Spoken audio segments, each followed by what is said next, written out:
السلام عليكم ورحمة الله وبركاته. تعالوا بقى النهاردة نرطب كده بمشروبات. هنعمل موهيتو بكذا نوع، ما كلهم موجودين في البيت عندنا. في 5 دقايق بس كده هتحضري حاجات جميلة جدا للولاد، وفي نفس الوقت تكون ساقعة كده ومتلجة علشان الحر الشديد اللي احنا فيه دوت. حاجة كده ترطب على قلبنا وفي نفس الوقت ما تكونش مكلفة، وكمان تكون حاجات طبيعية. حاجة كده جميلة جدا. تعالي نشوف عملنا اول طعم. عملنا ليمون بالنعناع، معانا ليمون اخضر، لو تحبي الاصفر عادي برضو، بس هو الاخضر بيدي نكهة اقوى شوية. ونعناع فريش، لان النعناع الناشف مش بينفع. بضربهم في الخلاط مع كمية سكر ومية مناسبة، بحيث ان السكر ده حسب الرغبة.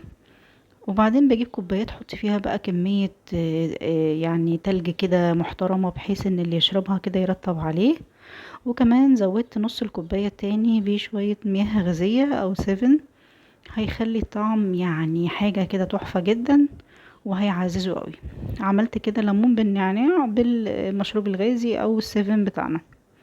تعالي بقى نشوف هنعمل ايه تاني. انا جبت الفيمتو او الشربات، ممكن تجيبي شربات فيتروك. انا جبت فيمتو كنزات، ممكن تجيبي فيمتو ازايز عادي شربات، بس حطي نسبة صغيرة منه عشان بيبقى مسكر شوية. وهزود بقية الكوباية برضو بالسفن، وبرضو قطعتين ليمون او شريحتين ليمون مع النعناع. المفاجأة بقى بتاعت النهاردة اللي هي الجيلي. اي طعم عندك. انا بصراحة لقيت كيس جيلي في الدرج اصلا، اللي هو طعم الفراولة. ده محبب قوي للاطفال، واحنا كبار بنحبه. حطيت عليه شوية مية سخنة، قيمة مثلا نص كوباية كده او كوباية. وهحطه وهو سخن كده في الكوبايات بقيمة نصها بس، بحيث ان انا هتكمل برضو احط عليه نعناع وليمون. نعناع وليمون ثابت معانا في كل الكوبايات بتاعتنا. وبعدين احط التلج كمان. وخلي بالك ان الجيلي لما بيجمد بيعمل بقى ايه حتت كده، لما اجي اسحب بقى بالشفاطة هتلاقيه طعمه خيالي، كأنك بتشربي كده حاجة تحفة. اصلا كملت برضو بسيفن اب. الجيلي ممكن تستعملي اي نوع تحبيه، لو فراولة او مانجا، اي نوع من الاولاد بيحبوه بنفس الطريقة كده. هتلاقي بقى الجيلي ابتدى ان هو يجمد كمان في الكوبايات، ويعني اما تيجي تشربي كده حاجة كده طعمها تحفة.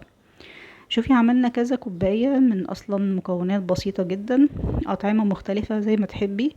عملنا ليمون بالنعناع، عملنا فيمتو، وعملنا كمان الجيلي الفراولة. حاجة سهلة وسريعة، وكمان ترطب على قلبنا في الحر دوت. جربيها، حاجة جميلة جدا. ما خدتش 5 دقايق واقفة اصلا في المطبخ. الف هنا، جربيها.